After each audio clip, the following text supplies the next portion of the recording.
5 psychological ways to detect a liar in seconds.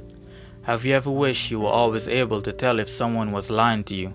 Well, in today's video, we're going to tell you 5 psychological tips you can look for in a person to detect if they're lying to you. Number 1. Body language. Has someone ever told you they're fine when their body language and facial expression is clearly showing the opposite? That's because a liar's body language don't correspond with what they're saying.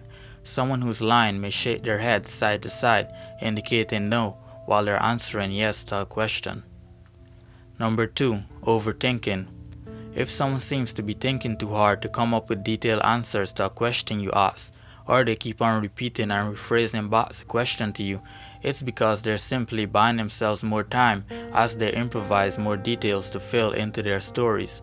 Liars often tend to use excessive details to try and convince others that what they're saying is true.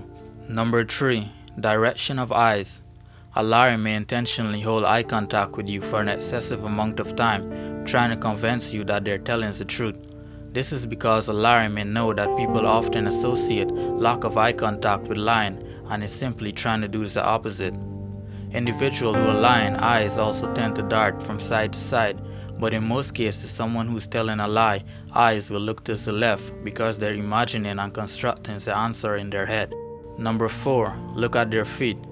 The body may subconsciously get nervous while lying, and a person who's being deceiving and telling a lie begins shuffling their feet. This is a clear indicator that the person is uncomfortable and nervous.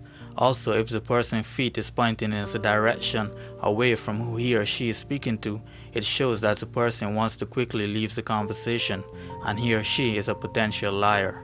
Number 5. Excessive hand gestures. Since liars create a story in their head as they go along, someone who's lying will tend to move both their hands a lot while speaking. This is because the brain is doing a lot thinking up of details to fill into their lie they're trying to convince you to believe. Aside from a lot of hand gestures, individuals who are lying will also tend to hide their palms from you by placing them in their pockets or behind their backs. Now you've learned how to identify if someone is trying to lie to you, so hopefully these 5 tips will help you in the future next time someone tries to deceive you with their lie. Thanks for watching. If you enjoyed the video, be sure to subscribe and like.